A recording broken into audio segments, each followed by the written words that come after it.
Everybody knows that the dice are loaded. Everybody rolls with their fingers crossed. Hi again, everyone. Scott Pye Popcorn fan here, and I know I just uploaded my Shazam review, but I kind of want to do something, a bit of an extra kind of video, because I kind of want to talk about like the state of the DCEU, consisting of Man of Steel, Batman v Superman, Suicide Squad, Wonder Woman, Justice League, Aquaman, and now Shazam. I kind of want to do like a ranking kind of video for all those movies because I feel like it's a perfect time to be doing a video like that because of Shazam coming out, which just came out. So, and I also kind of want to talk about like the state of the franchise at the moment because it's in kind of a weird place because when the DCEU first started, with Man of Steel and Batman v Superman, those movies were much darker, more grounded, and kind of a little more realistic, I guess, and more dramatic. And now, like currently, like the DCEU films have become much lighter. They've become much lighter in tone, especially like with the most recent releases, Justice League, Aquaman, and Shazam. You know how Justice League was. It was like made with like two different directors because Zack Snyder he left the project and then Joss Whedon came in and finished Justice League, and because of that, the movie is kind of a mediocre kind of superhero film in my opinion. So if I had to do my ranking, I'll I guess I'll do my ranking right now and get that over with. Suicide Squad is probably my least favorite DCEU film, just for the sheer fact that because of the movie, the way it was edited, and so just the story in general was just kind of meh, I guess. Not the greatest film, and not really that good of a movie in my opinion because of the way the movie was edited, like I just said, and also kind of like another criticism that a lot of superhero movies has are the main villain. Like I feel like that's a common criticism of superhero movies nowadays because main villains can sometimes be very generic, and I feel like Enchantress in Suicide Squad is no exception. So yeah, and just kind of like the very beginning of Suicide Squad was just kind of a messy kind of way of opening the movie because it was just like showing all the different like backstories of all the main characters with like songs playing over them, and just felt like music video upon music video upon music video, which was just kind of a weird way of beginning of the movie. It was just very messy in terms of editing. So yeah, Suicide Squad, my least favorite, and then Justice League, I guess, would probably my second least favorite, which is something I don't really like to say because it's Justice League, just the Justice League were the original superhero team in DC, before Avengers. Like even though the MCU has been, so successful, the Justice League are considered the first proper superhero team before Avengers and all the other like Marvel teams and other DC teams. The Justice League was the original superhero team that helped make comic books even more popular. So I it's kind of weird to say that Justice League is kind of a mediocre film, but it's what we got.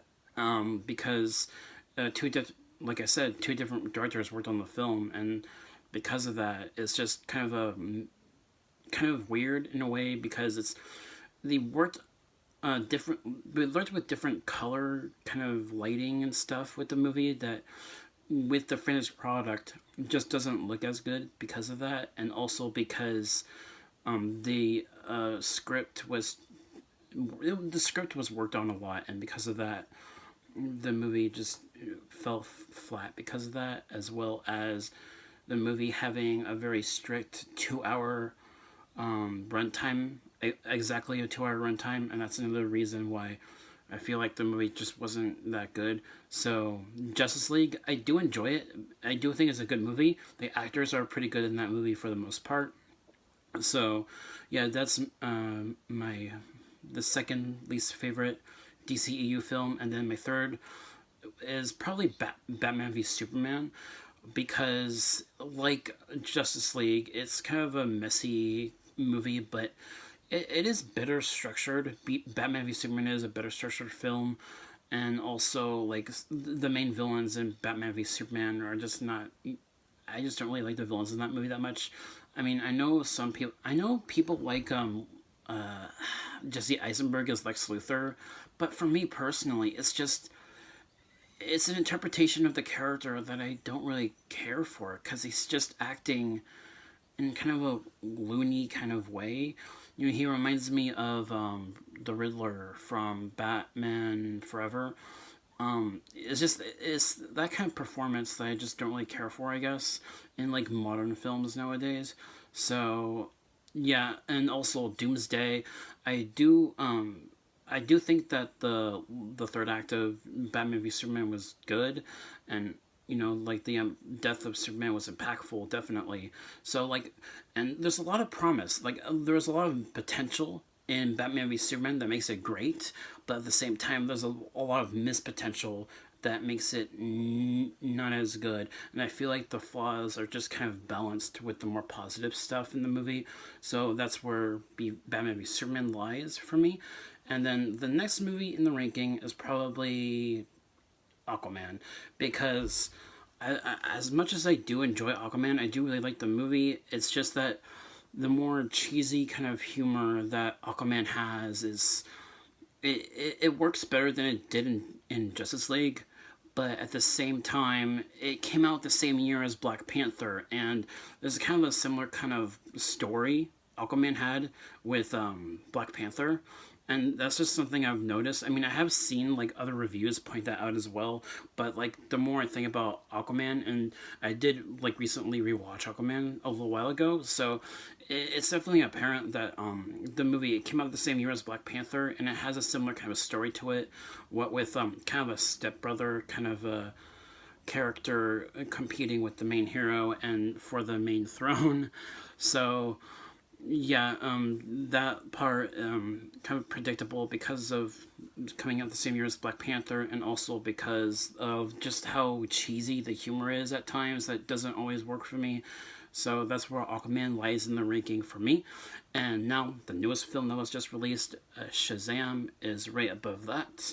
I think the humor in Shazam works pretty well because it's definitely more self-referential and with its humor than than any of the other DCEU films, and in that way, it kind of reminds me of Deadpool a little bit because you have Shazam and he's a kid, and he's a kid that was transformed into an adult, given all these amazing powers, and it's a very compelling story because, well, like I said in my review with Sean, it's a story about a foster family and how Billy is just kind of adapting to that kind of life. And I mean, I know that in the story, Billy has been in foster family since his entire life, but throughout the film, he grows attached to Freddy quite a bit, and then also at the very end, uh, Billy has enough trust with the family to stay with them, and I really liked those parts of the movie because they were really impactful for me because it felt very relatable in that way because of Billy's arc throughout the film and how the foster family he's with helps him with certain situations, especially with how this movie begins, which is just very compelling to me. I really enjoy this movie. It's a very good movie. It has a very heartfelt, very pure kind of story to it with Billy and with the foster family. And also the humor is... I enjoy the humor quite a bit in this one. So yeah, that's where I rank Shazam. And then the next two films for me, Wonder Woman, I enjoy quite a bit. You know, it's definitely...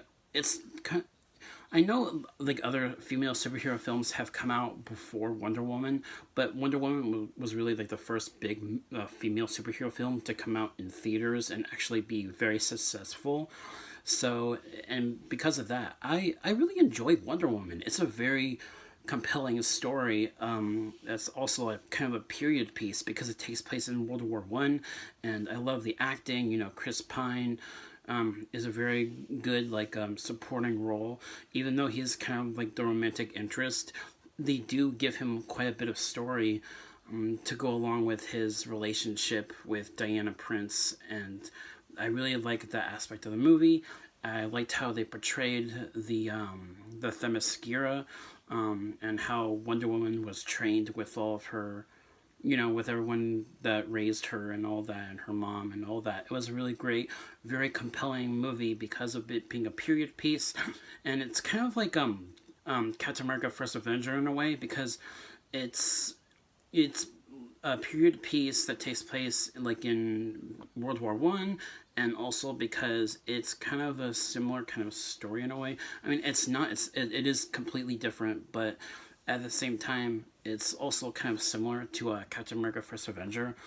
So I guess that's like the one little flaw I do have about Wonder Woman, and also because like the final act where I forget the actor's name, but the actor that played Lupin in the Harry Potter films played the main villain, and I feel like the third act was just not as good as the first two acts of Wonder Woman. So because of some of the more action-heavy CGI scenes, just weren't compelling, I guess, because I don't know, I just didn't have that kind of emotional weight to the scenes. But I do enjoy the ending because of how they treat, because of what Chris Pine's character did. What they did with Chris Pine's character is similar to what they did with Captain America in the first Avenger movie. So that's another reason why it's kind of similar, because both characters, like Chris Pine's character named Steve, kind of does the same thing that Captain America did at the end of the first Avenger movie. So another kind of comparison in a way, and also it's just a really good movie. Wonder Woman is one of the best DCEU films in my opinion. And my number one, Man of Steel, the first film in the DCEU, it's still my favorite personally, because I love the way they portrayed Krypton, and just the modern kind of look to Superman's suit, and the acting and the action scenes and General Zod. And the more I think about Man of Steel and the more times I watch it, the more I appreciate it. And even though I do feel the same way about Wonder Woman in that respect, because the more I watch that movie, I respect that movie just as much. But I feel like Man of Steel, because this is Superman, because this is a Superman movie, personally, like, Superman is easily my favorite superhero next to Spider-Man. Like, Superman and Spider-Man are my two favorite superheroes of all time, and I really love this, like, more modern interpretation of Superman, and I like that this movie just kind of capped off the DCEU, and that is my ranking of the DCEU films, and also like kind of the state of where the franchise is at the moment, because of how it's kind of switched to a more lighter tone with its current films. So yeah, and also because of like there is another DC movie coming out this year, the Joker movie with Joaquin Phoenix. And I because of that, I also want to kind of give my thoughts on the trailer that was just released for the Joker movie, and it's very compelling, because it's a psychological thriller, and Joaquin Phoenix's version of the Joker was definitely like very mentally kind of tortured, and I really liked that aspect of it, of what we saw in the trailer, and the trailer, like the tone, like the tone and the aesthetic of the way it was shot looks very compelling to me, and I'm really looking forward to the Joker movie now. Like, I wasn't sure what to think of it at first, but I mean, I know they're like changing up the origin story of the Joker. I mean, it's kind of like a Elseworlds kind of story, because it doesn't connect to the other DCU films. It's going to be its own separate kind of universe. And that's basically what they're doing with the new Joker movie. It's not connected to the DCEU films. It's just kind of treated as an Elseworlds kind of story of the Batman mythology with Joaquin Phoenix's version of the Joker. And we are going to see like a younger version of Bruce Wayne in the Joker movie. So that's why it's an Elseworlds story. And that's the way I'm going to look at it. And it's very compelling, because I love the psychological thriller genre. It's something they've never really done before with the superhero film, with the exception of the Unbreakable trilogy, because it's a DC film and it's the Joker. The Joker is like one of the most iconic villains of all time, one of the most popular villains of all time, and my personal favorite supervillain of all time. So I'm really looking forward to this new Joker movie. And yeah, that should do it for this video. I know I've been talking for quite a bit in this video, but there's a lot to talk about, you know, with the DCEU and just kind of the state of where it is right now.